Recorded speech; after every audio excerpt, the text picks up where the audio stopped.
semuanya.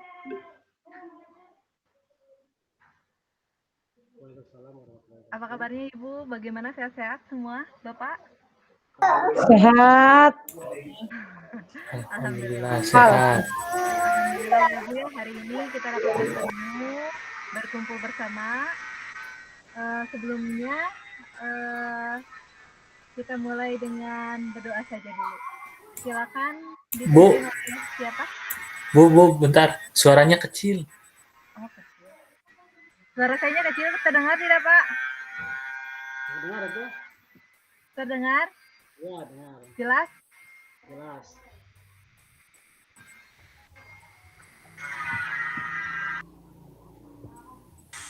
Ibu Bapak terdengar sekarang suara saya? Jelas. Jelas, oke. Bismillahirrahmanirrahim. Assalamualaikum warahmatullahi wabarakatuh. Hari ini Waalaikumsalam warahmatullahi wabarakatuh. Ya, selamat siang semuanya. Hari ini bertemu lagi dengan pertemuan dengan membahas tentang pendidikan yang memerdekakan. Jadi kali ini saya akan menjelaskan tentang bagaimana kita mengenali karakteristik peserta didik. Nah, untuk itu sebelum kita mulai, mari kita berdoa dulu. Mangga silakan dipimpin doa oleh Pak Handi. Silakan pimpin doa sebelum kita memulai pembelajaran. Oke. Bismillahirrahmanirrahim. Assalamualaikum warahmatullahi wabarakatuh. Sebelum kita memulai pelatihan atau pembelajaran, mari kita berdoa sesuai dengan agama dan kepercayaan masing-masing. Semoga di dalam kegiatan ini selalu diberikan kesehatan, kelancaran, dan tentu saja ilmu yang bermanfaat bagi kita semua sehingga bisa diamalkan kepada peserta didik dan saudara atau ibu bapak yang ada di lingkungan sekolah. Berdoa dimulai.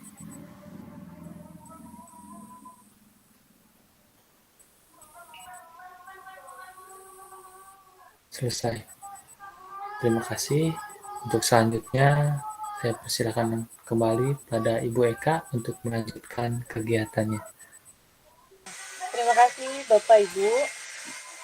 Mari kita mulai dengan ice breaking dulu ya Ibu ya. Kita mulai dengan peregangan-peregangan. Silakan oleh Ibu Sri, silakan Ibu Sri, siap ice breakingnya.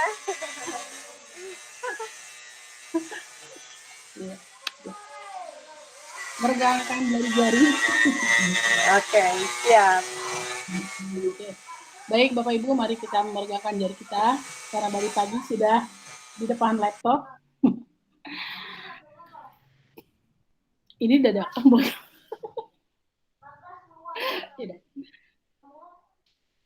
Kita tangkupkan kedua jemari kita. Kemudian dipertemukan ke ujung jari semuanya. Dibalik ke depan, dorong. Tangkupkan lagi. Kemudian tarik kembali ke depan dada. Gitu ya gerakannya ya. Kita mulai. 1, 2, 3, 4, 5. Ya, selamat kita belajar. Cukup, Bu Eka? Terima kasih Ibu sudah memimpin ice breaking kita hari ini ya. Di siang hari ini, alhamdulillahirobbilalamin.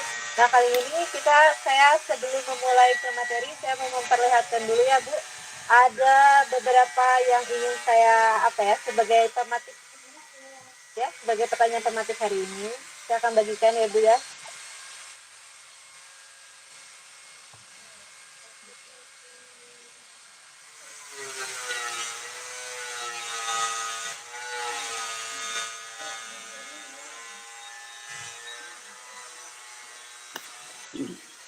Maaf ya sedikit berisik Ibu Bapak.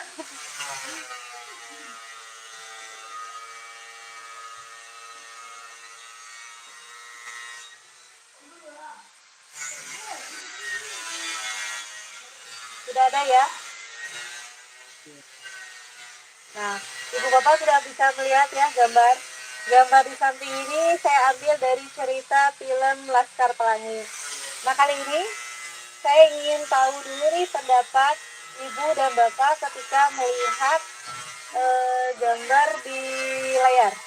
Ya, di sini ada guru dan murid bagaimana sebelum ke materi pembelajaran pendidikan memerdekakan. Saya pengen Ibu dan Bapak bisa mengungkapkan dulu pendapat Ibu dan Bapak mengenai gambar yang Ibu lihat. Nah, siapa yang mau mulai duluan? Pak Andi, Ibu Sri, atau Bu Ria, Pak Hendri, silakan. Ada yang mau raise hand dulu? Pak Hendri, mau dimulai? Ya, silakan. Sebelumnya Assalamualaikum warahmatullahi wabarakatuh. Waalaikumsalam warahmatullahi wabarakatuh. Ya, mencermati tentang cerita Kita mulai dengan siapa dulu ini? Pak Hendri dulu. Ya. Ya. Saya berpendapat bahwa dalam konteks pembelajaran tersebut adanya keceriaan. Bagaimana Pak? Tidak terdengar? Bisa lebih jelas?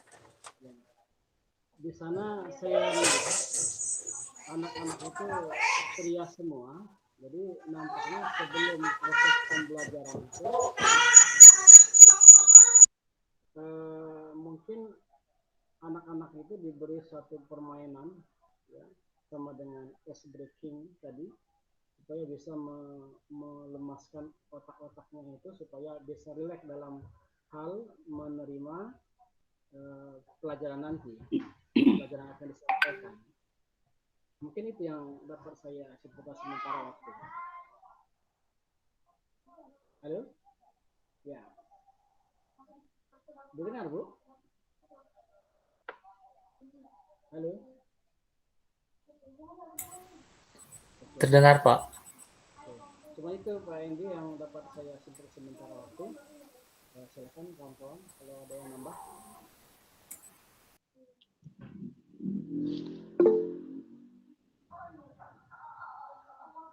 Ya, bagaimana Pak Andi? Sebentar Pak Andi, tidak terdengar oleh saya. Pak Andi, terdengar juga? Terdengar, Bu. Pak Hendri, di volumenya tidak terdengar oleh saya. Bagaimana dengan yang lain? Apakah Pak Hendri terdengar? Terdengar, Bu. Oh, terdengar. Oke, oke. Ya, terima kasih.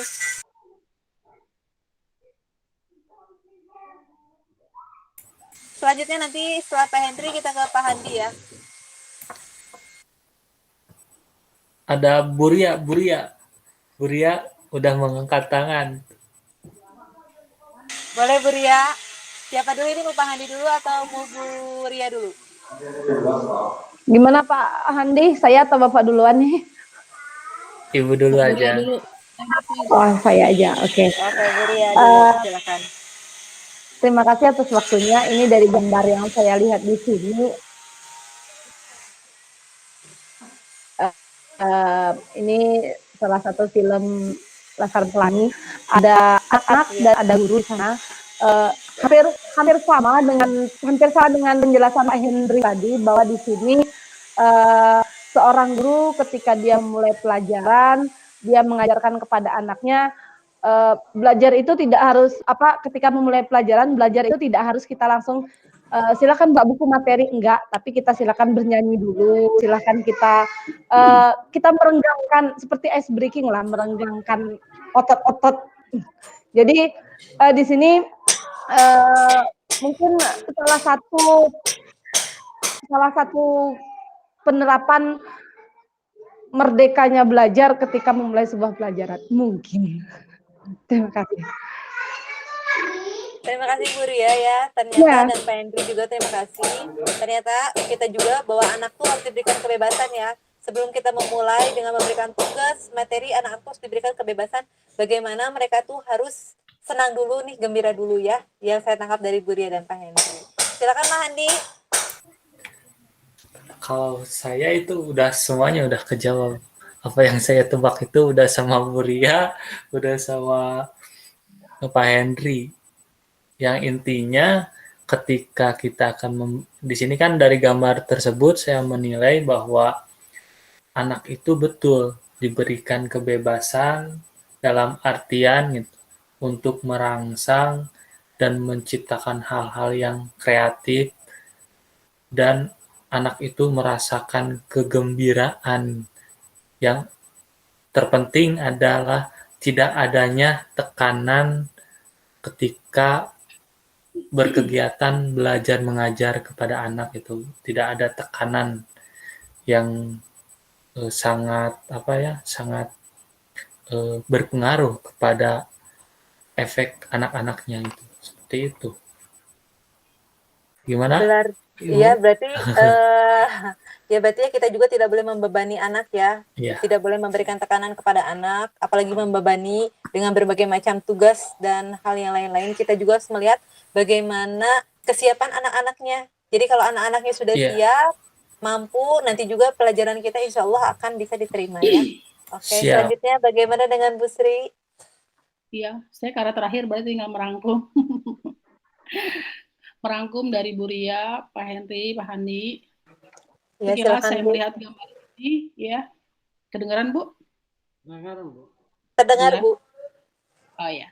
Jadi dari gambar yang Ibu perlihatkan di sini ada seorang ibu guru dikelilingi oleh murid-muridnya di dalam kelas ini.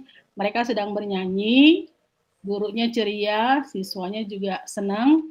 Jadi sebelum belajar mereka bergembira dulu supaya nanti dalam menerima pelajaran itu senang, ya. Seperti tadi kata Pani, tidak ada tekanan dan mereka diberikan kebebasan dalam bernyanyi itu dengan gerak tangan yang berbeda, nggak harus sama gitu ya. Kemudian mereka juga gelengan kepalanya berbeda. Itulah mungkin yang saya lihat dari gambar ini. Terima kasih, Bu. Ya, terima kasih ya Ibu ya atas penjelasan dan merangkumnya itu sudah terwakili oleh Ibu semua ya. Berarti benar, kita tuh harus bisa mengenal dulu ya Bu ya. Kan kita sekarang sedang mempelajari yang namanya memerdekakan pendidikan. Memerdekakan pendidikan bukan hanya oleh kita, bukan hanya kita yang merdeka sebagai guru, tetapi kita juga harus bagaimana memerdekakan seorang murid ya. Karena murid itu nantinya akan menjadi tolak ukur sejauh mana kita bisa memberikan ilmu untuk anak-anak dan nantinya akan bermanfaat bagi anak-anak ya. Selanjutnya ini saya akan membagikan gambar kedua. Tolong cermati juga ya Ibu Bapak sebelum nanti kita ke inti pembelajarannya.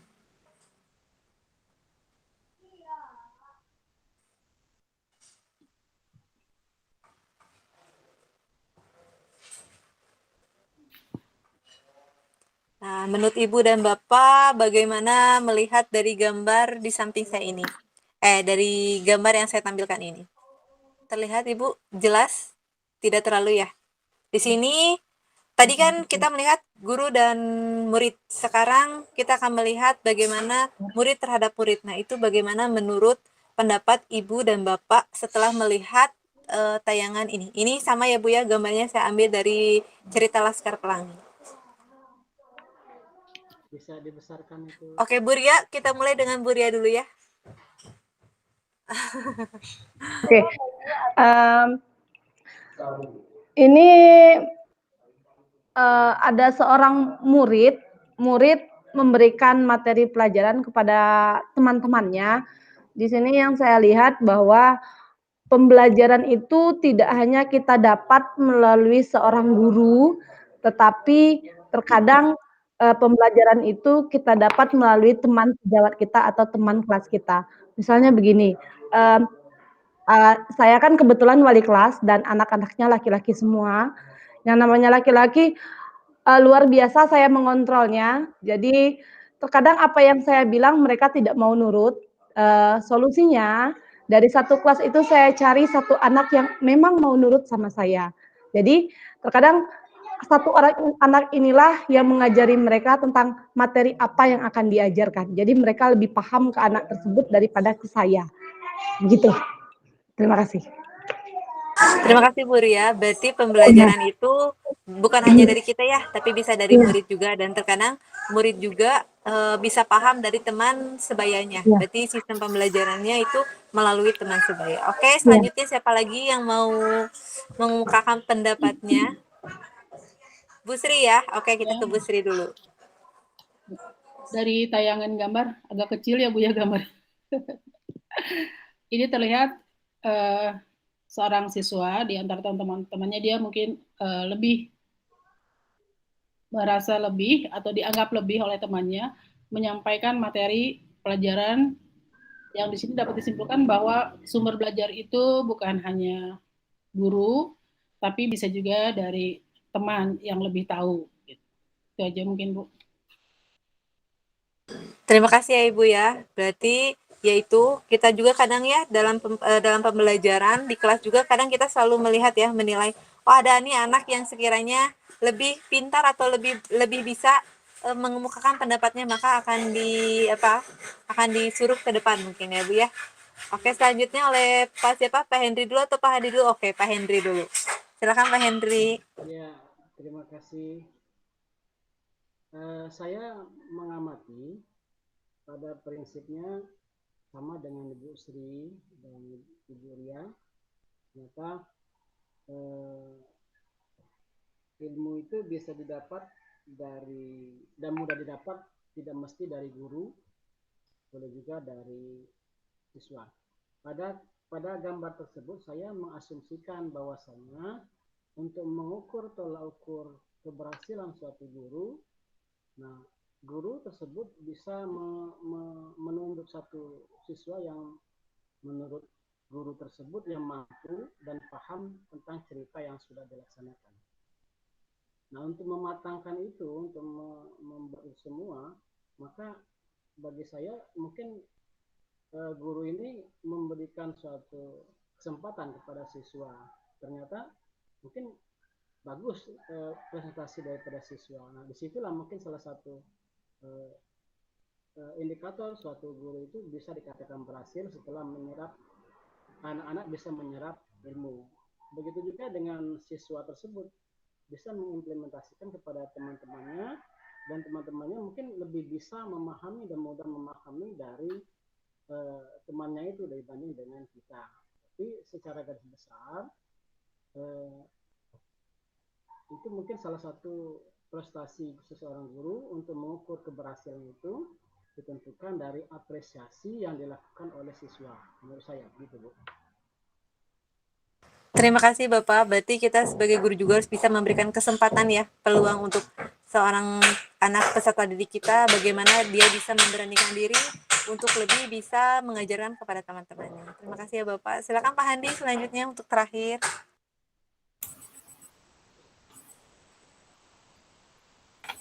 Untuk gambar yang kedua ini singkat saja dari saya Bu.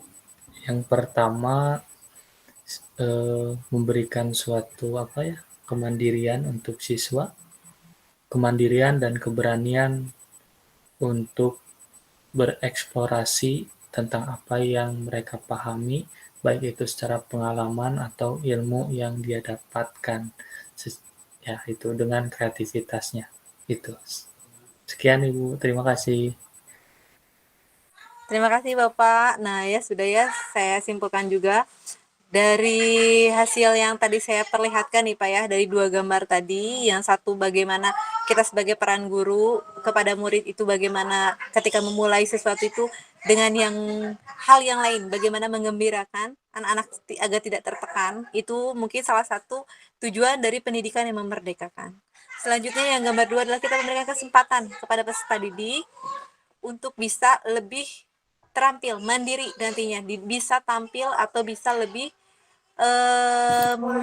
menerangkan sesuatu hal yang baru atau sesuatu hal yang mereka tahu untuk diberitahukan kepada teman-temannya. Dari hasil yang tadi kita sudah rangkum itu ya Bu ya, nanti kita akan mengetahui bagaimana yang namanya itu profil pelajar Pancasila. Ya, yang satu itu yang gambar kedua itu ada yaitu sifat mandiri. Jadi anak tuh dilatih untuk mandiri, bisa bisa menggali, bisa mencari dan memberitahukan informasi terhadap peserta didik yaitu yang bersifat mandiri. Lalu kreatif juga ada tadi di gambar poin 1 ya Bu ya. Bagaimana kita juga sebagai guru harus kreatif. Kreatif memberikan sebuah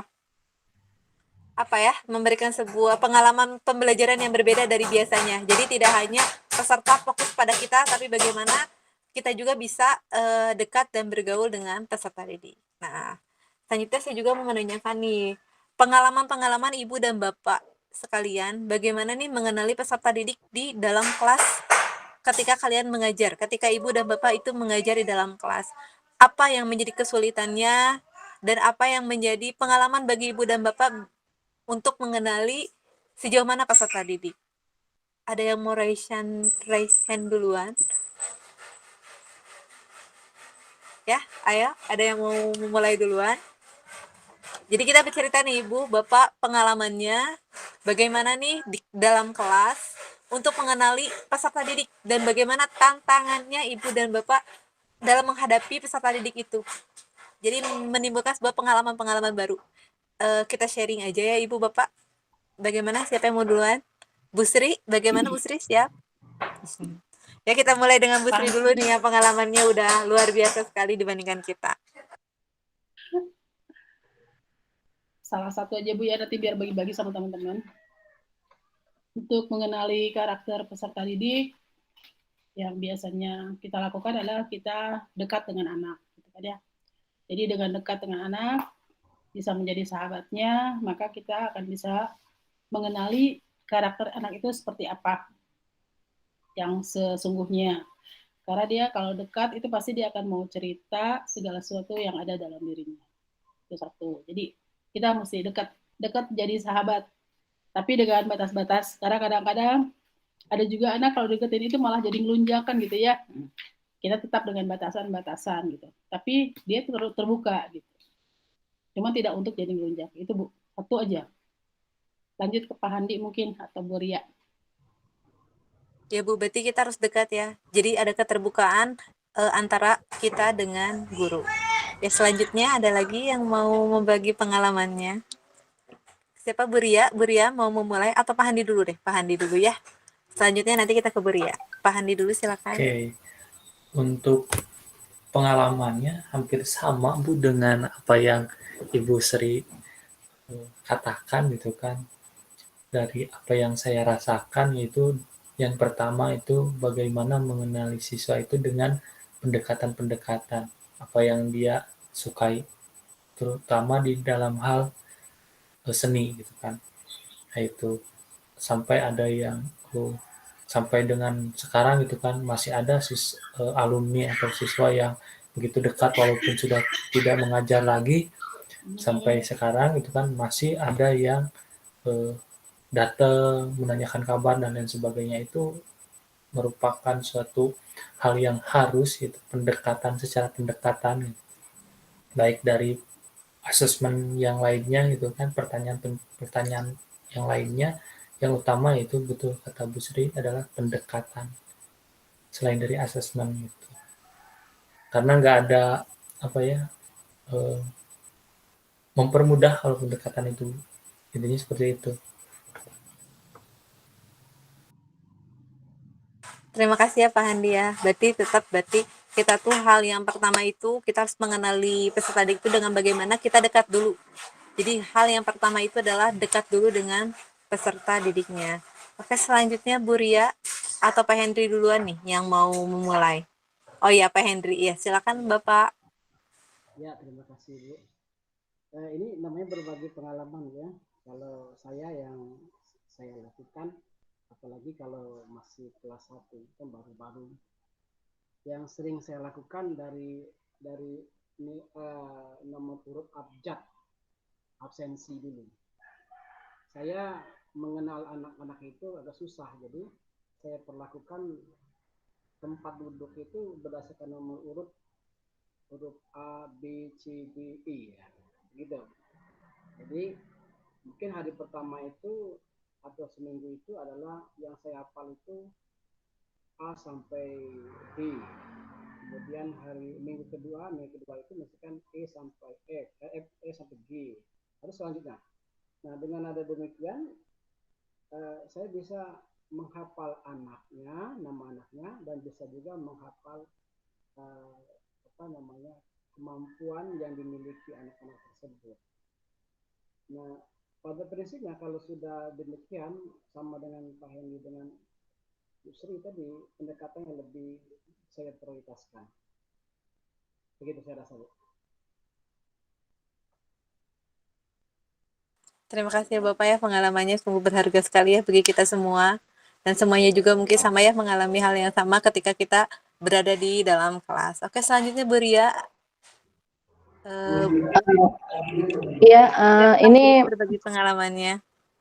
ya kalau ngajar di SMK ini pengalamannya banyak sekali ini, apalagi kalau sudah berhubungan sama anak-anak yang menurut saya sedikit nakal. Jadi, ya, eee, saya terkadang melakukan, terhadap anak-anak ini supaya saya tahu di mana minatnya, di mana kemauannya. Saya terkadang sama dengan teman-teman yang lain, saya melakukan beberapa pendekatan, terkadang saya ajak mereka ke kantor untuk ngobrol secara pribadi, "Apa masalahnya kamu? Terus, seperti apa maunya kamu dalam tahap belajar?" Sampai sampai hari ini pun ketika anak-anak saya sudah lulus, saya masih pendekatan sama mereka, masih ngajakin ngobrol, "Nanti kuliahnya mau di mana? Aduh kalau bisa kuliah deh, jangan nikah dulu." Masih masih sharing seperti biasa. Jadi itu mungkin salah satu cara saya supaya saya tahu di mana, minat, kemauan belajar anaknya saya. Terima kasih. Iya, terima kasih ya Ibu ya. Kalau gitu kita semua sudah jelas ya Bu ya, bagaimana bahwa kita itu untuk mengenal karakteristik itu dengan salah satunya adalah mengenal lebih dekat lagi, adanya keterbukaan, adanya sharing, berbagai hal lah ya Bu ya. Nah, berikut saya akan tampilkan juga Bu, ini adalah hasil presentasi dari kelompok 4 ya, yang pernah kita bahas. Ini karya Pak Handi ya, Pak Handi. Nah, ini karya Pak Handi.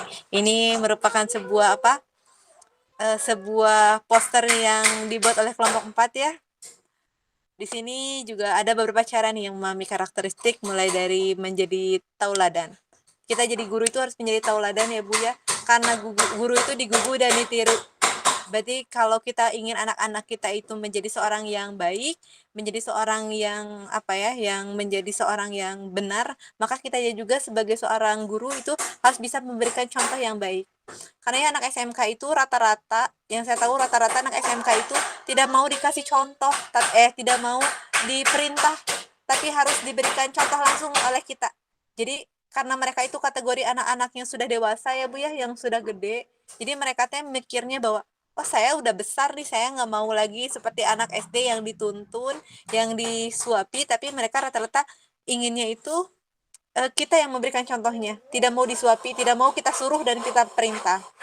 Lalu senantiasa evaluasi diri juga untuk diri kita ya, Bapak. Evaluasi untuk diri kita, lalu memahami sekitar anak. Kita kan nggak tahu ya Bu, anak-anak itu berbeda-beda. Ada anak dengan keluarga yang broken home, ada anak yang benar-benar kehilangan kedua orang tuanya, yang tidak ada pegangan, dia harus berpegang kepada orang tua. Terus ada juga yang lingkungannya itu keluarganya baik, tapi lingkungan sekitarnya itu buruk, misalnya banyak kriminalitas. Itu juga bisa mempengaruhi anak kan. Dah kita pun sebagai guru harus bisa tahu dulu nih, ini anak itu kategorinya seperti apa, apakah dia itu anak broken home atau anak seperti apa. Jadi penanganan ke setiap anak itu jelas pasti akan berbeda. Lalu ada juga yang menggali peserta didik itu lebih dalam. Lebih dalamnya itu kita bisa tahu ini kesukaan, ketidaksukaannya anak. Lalu melakukan pendekatan psikologi. Pendekatan psikologi pasti setiap anak itu berbeda-beda ya Ibu Bapak. Ada anak yang gak suka dimanja, ada anak yang saya mah lebih senang diperhatikan oleh guru. Ada anak yang orangnya teh nggak mau diperhatikan oleh guru, itu juga ada. Itu kita harus dekat secara psikologi dengan anak. Lalu memperlakukan siswa itu adil.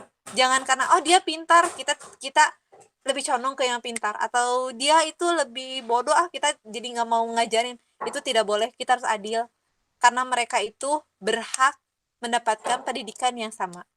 Lalu masuk ke dunia mereka ya, seperti tadi menurut kata Bu Sri, kita harus bisa dekat dengan mereka secara terbuka.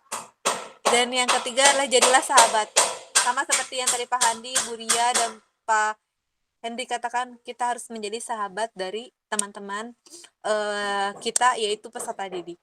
Nah, dari sini, setelah kita memahami karakteristik peserta didik, nanti kita akan membentuk nih anak-anak itu agar bisa menjadi pelajar Pancasila. Yang kita saat ini ingin capai yaitu kurikulum profil pelajar Pancasila. Bagaimana anak-anak bisa mandiri, berbineka tunggal, gotong royong, selanjutnya itu bisa apalagi impact ilmu dan takwa, imam dan takwa itu harus kita tanamkan ke anak-anak peserta didik kita. Nah, itu aja mungkin Bapak Ibu yang bisa saya sampaikan dari bagaimana kita memahami karakter, dari gambar yang tadi sudah ditampilkan, dari pengalaman Ibu dan Bapak, dan dari beberapa yang telah saya rangkum, dan ini dari hasil dari kelompok 4 yang bisa kita terapkan ke dalam pembelajaran peserta didik, utamanya dalam membahas kurikulum nanti menuju profil pelajar Pancasila. Begitu mungkin Ibu Bapak dari yang bisa saya sampaikan. Mari kita tutup dengan doa saja ya. Ibu Bapak, semoga apa yang menjadi harapan kita semua, anak-anak bisa menjadi lebih baik, pendidikan juga bisa jauh lebih merdeka untuk kita sebagai guru dan peserta ya. Terima kasih untuk Bapak. Amin. Untuk hari ini materi dari saya sekian, mari kita lanjutkan untuk ke yang selanjutnya. Terima kasih. Assalamualaikum warahmatullahi wabarakatuh. Waalaikumsalam warahmatullahi wabarakatuh. Terima kasih Bu Eka. Ya Bapak, nanti ini edit ya Pak ya. Saya deg-degan nyumpa caletot, biarinlah, yang penting selesai. Selanjutnya ini mau siapa ya Bapak? Yang mau memulai duluan siapa? Pak Henry, siap Pak Henry untuk menjadi fasilitator?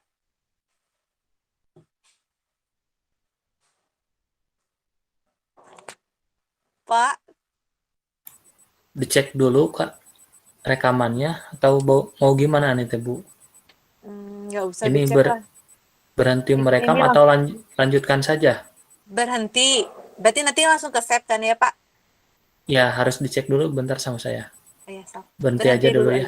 Iya, berhenti dulu aja.